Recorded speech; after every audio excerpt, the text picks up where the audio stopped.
Welcome everyone. আজকে আমার video topic হচ্ছে অ্যারিথমেটিক ইনস্ট্রাকশনস।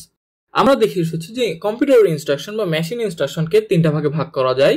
তার প্রথমটা ছিল হচ্ছে ডেটা ট্রান্সফার ইনস্ট্রাকশনস, সেকেন্ডটা হচ্ছে ডেটা ম্যানিপুলেশন ইনস্ট্রাকশনস এবং third one is program control instructions. এই ভিডিওতে আমরা ডেটা ম্যানিপুলেশন ইনস্ট্রাকশনস এর প্রথম ভাগটা বা অ্যারিথমেটিক ইনস্ট্রাকশন সম্পর্কে আলোচনা করব। নেক্সট ভিডিওসগুলোতে আমরা লজিক্যাল ইনস্ট্রাকশনস এবং শিফট বা কনভার্সন ইনস্ট্রাকশন সম্পর্কেও আলোচনা করব। সো অ্যারিথমেটিক ইনস্ট্রাকশনগুলো বেসিক্যালি পারফর্ম করে বেসিক অ্যারিথমেটিক অপারেশনগুলো স্পেসিফিক অপারেন্ডের উপর বেস করে। সো আমরা যখন অ্যাড্রেসিং মোড দেখব তখন আমরা দেখব যে বিভিন্ন অ্যাড্রেসিং মোডের জন্য এই অ্যারিথমেটিক ইনস্ট্রাকশনগুলো আসলে বিভিন্ন ধরনের হয়ে থাকে।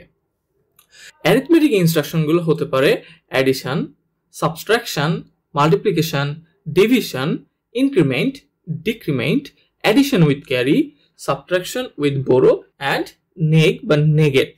সো প্রথমে আমরা দেখি যে অ্যাডের যে ইনস্ট্রাকশনটা সেটা কিভাবে কাজ করে।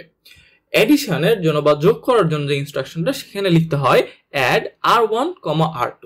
এই অপারেশনটা যেটা করছে যে r1 এবং r2 এর যে ভ্যালু থাকবে সেই ভ্যালু দুইটা যোগ করবে এবং r1 এ স্টোর করবে। ফর এক্সাম্পল, যদি আমার r1 এর ভ্যালু 3 থাকে এবং r2 এর ভ্যালু 5 থাকে, তাহলে 3 আর 5 8, এই যোগফলটা r1 এ সেভ করা থাকবে।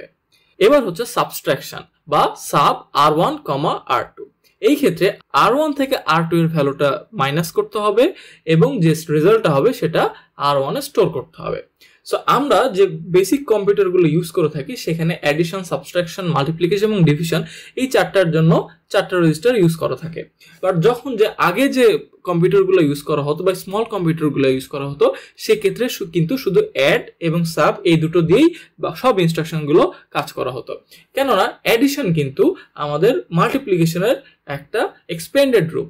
অর্থাৎ যখন আমরা 3কে 4 দ্বারা গুণ করছি, এই 3কে 4 দ্বারা গুণ করা বা 3 4 বার যোগ করা দুটো কিন্তু একই কাজ। সো আমরা যখন গুণ করতে যাই সেটা হচ্ছে short form of addition.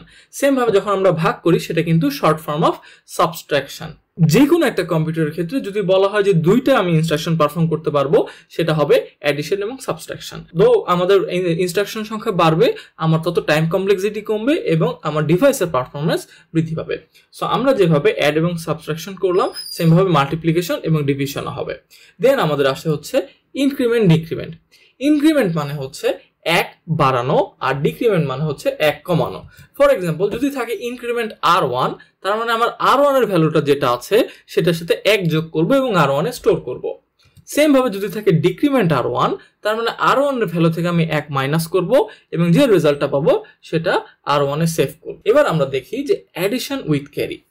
For example, আমরা যদি 1 এবং 1 যোগ করি তাহলে কিন্তু আমাদের রেজাল্ট আসবে 0 এবং ক্যারি বিট থাকবে 1।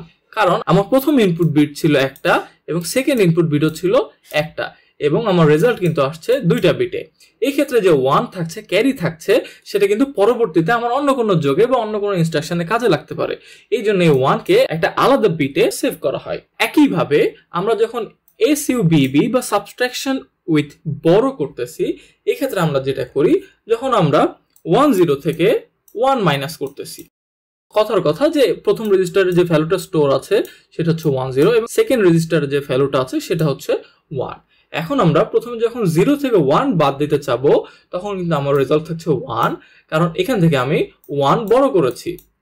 এই 1 বড়টা আমাকে কিন্তু নেক্সট স্টেপে যে ফেরত দিতে হবে। সো আমার এই বড়টা যদি আমি এখানে ফেরত দেই তাহলে 1 থেকে 1 যখন আমি মাইনাস করব তখন রেজাল্ট আসবে 0। তার মানে আলটিমেটলি যখন আমরা 10 থেকে 1 বাদ দিচ্ছি বাইনারি সংখ্যা ব্যবস্থায় তখন কিন্তু আমার রেজাল্ট থাকছে 1। এখানে যে আমরা বড় করেছিলাম এই বিটটাকে আমরা সেভ করে রাখতে পারি বা স্টোর করে রাখতে পারি যে আমরা কতগুলো ক্যারি বা কতগুলো বড় আমরা রেখে দিয়েছিলাম। এইভাবে কিন্তু আমাদের অ্যাড উইথ ক্যারি এবং সাবট্রাকশন উইথ বড় ইউজ করতে হয়। এবার আমাদের লাস্ট টার্মটা ছিল এনইজি, নেগ বা নেগেট। এই টার্মটা ইউজ করা হয় নেগেট করার জন্য অথবা টুস কমপ্লিমেন্ট বানানোর জন্য। ফর এক্সাম্পল, আমি ধরে নিচ্ছি যে r1 এ আমার যে ভ্যালুটা আছে সেটা হচ্ছে 1011। এখন এটাকে টুস কমপ্লিমেন্ট করতে হবে বা নেগেটিভ বানাতে হবে।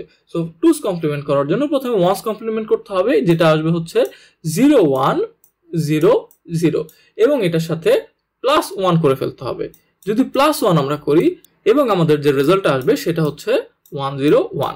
তার মানে যখন আমরা নেগ R1 এই ইনস্ট্রাকশনটা দেখতে পাবো এবং R1 এর মধ্যে যদি আমার ভ্যালু থাকে 1011, যে রেজাল্টটা রিটার্ন করবে সেটা হচ্ছে আমি R1 এ 101 ভ্যালুটা স্টোর করছি। নেক্সট ভিডিওগুলোতে আমরা লজিক্যাল ইনস্ট্রাকশনস এবং শিফট ইনস্ট্রাকশনস সম্পর্কে জানবো। Thank you guys, thank you for watching this video.